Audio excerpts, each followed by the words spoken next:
Hey vinyl community, welcome to RB's Vinyl Corner.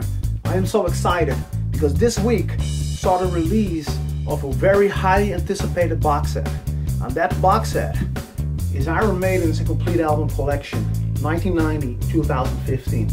And I'm so freaking excited that this one was released. And this was one I was really waiting for a long time, because this box set will contain a couple of albums that were very hard to get, especially at this moment. Especially, you know, when you were around when these albums were released, you probably already have them. But for me, the last couple of years in collecting vinyl, it was very hard to get a couple of these albums, because if we bumped into it, then they would be very expensive. Talking about albums like Fear of the Dark, Virtual 11, X Factor, and especially Brave New World, which is one which is very high on my to want list, that was very hard to get for a decent price. And now with the release of this box set, I finally have the opportunity to get and add these albums to my collection. So let's have a closer look at this. First of all, this box set is not released in its entirety at once. It comes with 2 records inside, and it's your duty to collect all the other records to put them inside this box set. And they will come in 3 runs. This month, May, they released first 4 albums. Next month, they will release another set of 4 albums. And then in July, they will conclude these releases with the last 4 albums. So, having said that, let's see what's inside. If we're gonna flip this box set over, we can see what will be inside this box set when you finished collecting all the albums. There's gonna be No Prayer for the Dying, Fear of the Dark, X Factor, Virtual 11, Brave New World, Rock in Rio, Dance of Death, Death on the Road, A Matter of Life and Death, Flight 666, The Final Frontier, and Vivo. And you can see they also added the Book of Souls here. But that one will not be re-released for this collection. But what they did is they make the box big enough to also household the latest album, Book of Souls.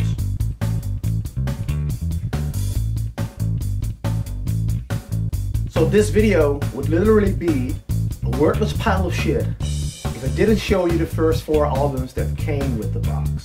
Actually, the box came with 2 albums, and the other 2 you had to buy separately and then put in the box. So the one that is included in the box is No Prayer for the Dying, released in 1990.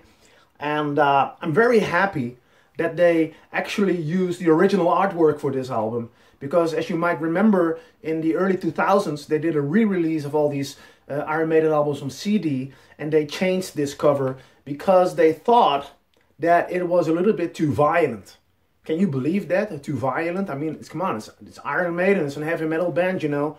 But anyway, they restored the original artwork for this vinyl release, and I'm very happy with it. All right, it comes with a nice inner sleeve with a picture of the band, and on the other side, it has all the lyrics, and all these albums are pressed on 180-gram vinyl, and with a nice picture also on the label.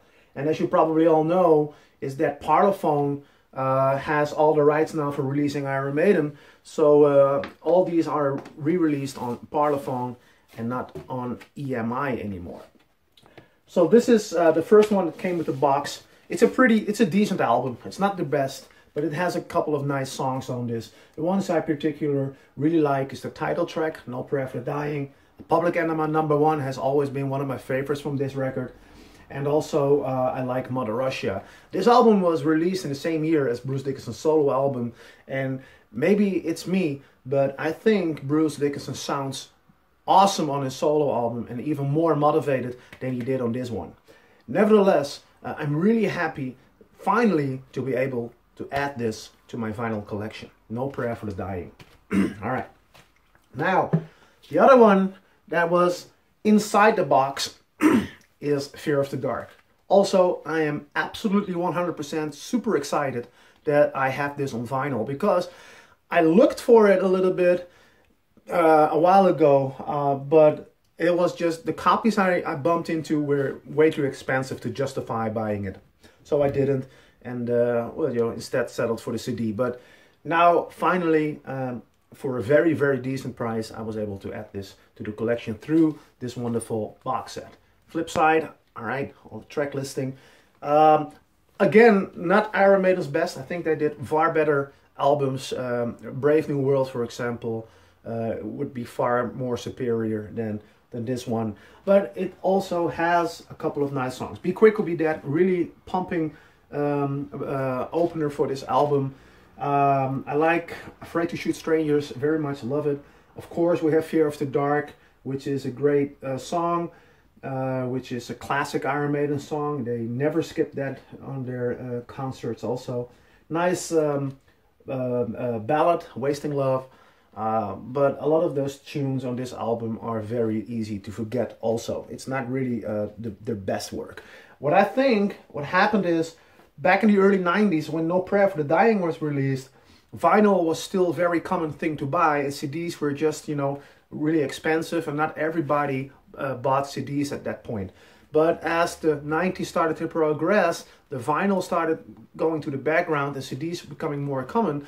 And for musical artists, it was very interesting because they could record a much more, because a CD really has more time and more space to put music on. So records and albums started to become longer and longer. And that's not always for the best, because really long albums start to get boring because it's very hard to keep your audience excited for like 80 minutes.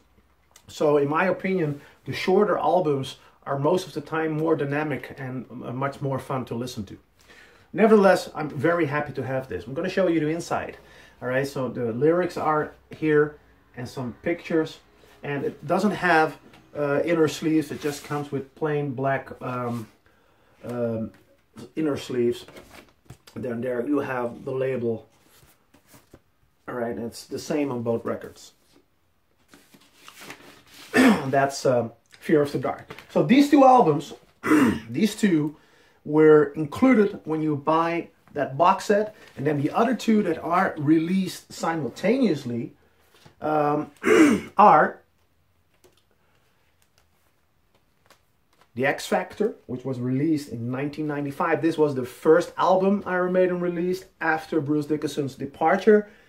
And it has Bayley on the vocals. The time that I became an Iron Maiden fan was like this year, 1995, 1996. And I remember very clearly a very good friend of mine, he borrowed me a CD version of Power Slave. And he said, Richard, you got to listen to this. And this was a time that I started to get a little bit into heavy metal. In the second part of the 90s. The first ever heavy metal band I started to get interested in was The Gathering. The Gathering was a Dutch metal band that had a female vocalist. Her name is Anneke van Giersbergen. And they had a little bit airplay on the radio back in 1995, 1996. And they had a little hit with a song which is called Strange Machines. And when I heard that, I got attracted to the heavy doom metal sound of the band in combination with that clear female vocals of Anneke van Giersbergen. And this is what got me into heavy metal. And so the very, very first heavy metal concert as a young guy I attended was this from The Gathering. It's no coincidence that I wear this Gathering shirt today. So when my friend found out about my explorations in heavy metal, he said, you got to listen to this one. And he gave me a CD of Power Slave. And right when I put that on, and I heard the intro notes of Aces High, and then Bruce Dickinson starting his air raid siren vocal singing that song, I was hooked. I was completely hooked. And that moment I decided I need to have everything of this band.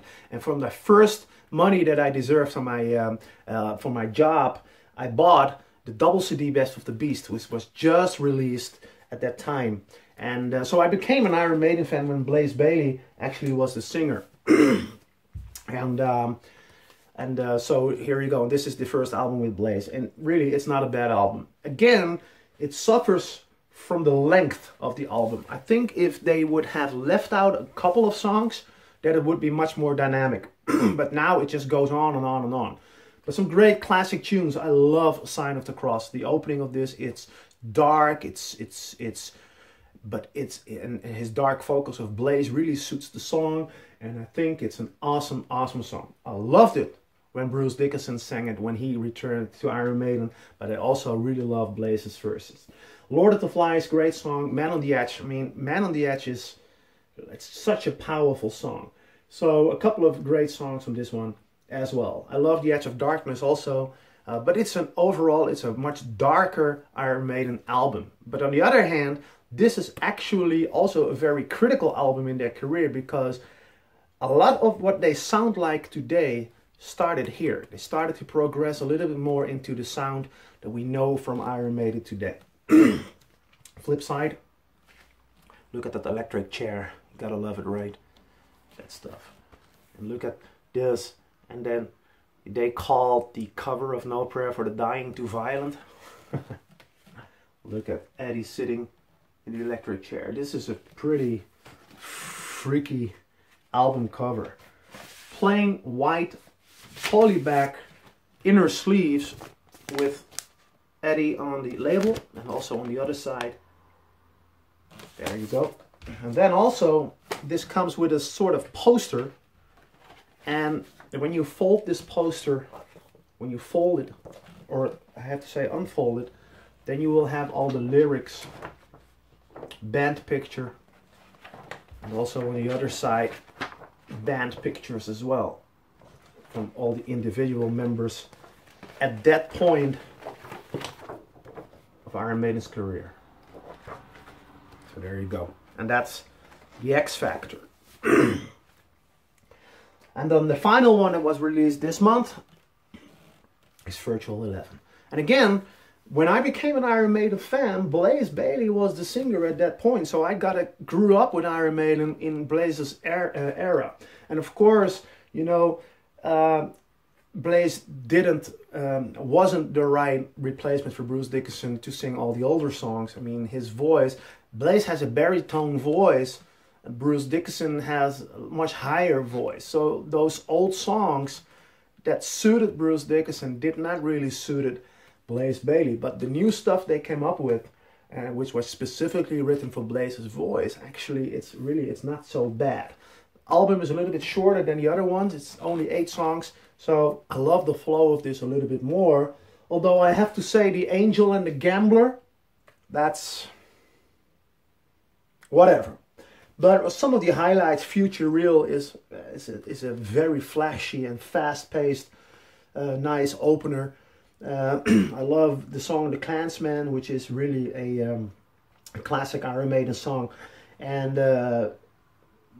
Como Está Amigos, I mean, that's a beautiful song. And while I'm at it anyway, look up a very recent version of Como Está Amigos with Blaze Bayley on vocals and a Dutch guitarist whose name is Thomas Zwijsen. They did a wonderful rendition of that song that really gave me the chills. You should look it up on YouTube. It's really amazing. No more tears, no more tears. So this is Virtual 11. And you can see here is a little advertisement for the Ed Hunter game, which was a forthcoming game at that point. And when they released the album and the game, that's the part or the point where Bruce Dickinson returned to the band and started touring again with Iron Maiden. Anyway, my first ever concert I went to from Iron Maiden was during this Virtual 11 tour in 1998. It was in Ahoy, Rotterdam. Blaze Bayley was still the singer, and I'm really lucky, consider myself lucky, that I have seen Iron Maiden in this lineup, because I got very fond memories of that concert. Also, they had a wonderful support act in the form of Halloween, who just released their album Better Than Raw, which is one of the best heavy metal albums of all times. And in the same year, it was Bruce Dickinson who released his Chemical Wedding album, and I saw Bruce Dickinson playing in a small venue with only like 200 people, and that was amazing. That was amazing seeing him. And then a year later, we would see him again with Iron Maiden during the Ed Hunter tour. Anyway, this is Virtual 11. Here are the inner sleeves. All the graphics of this album are actually stills from the Ed Hunter game. And then we have this black 180 gram vinyl with these beautiful labels. And that's basically concludes the first run, the first 4 LPs that are released this month. And next month they will release, highly anticipated by me, they will release Brave New World and Rock in Rio. I think Rock in Rio is one of the most amazing live albums. This one really, to me, is as good as Life After Death. It's a fantastic, fantastic live album. And maybe also because of that same tour, I saw Iron Maiden 3 times, so I have very fond memories of that tour. But so to have a live album from that tour is amazing, but the concert is really great. And we'll also see the release of Dance of Death next month and Dead on the Road, another live album. And so when those are released and I got them, I will absolutely come back to you and show you that as well. So thank you for watching my video. This is Iron Maiden, the complete album collection 1990-2015.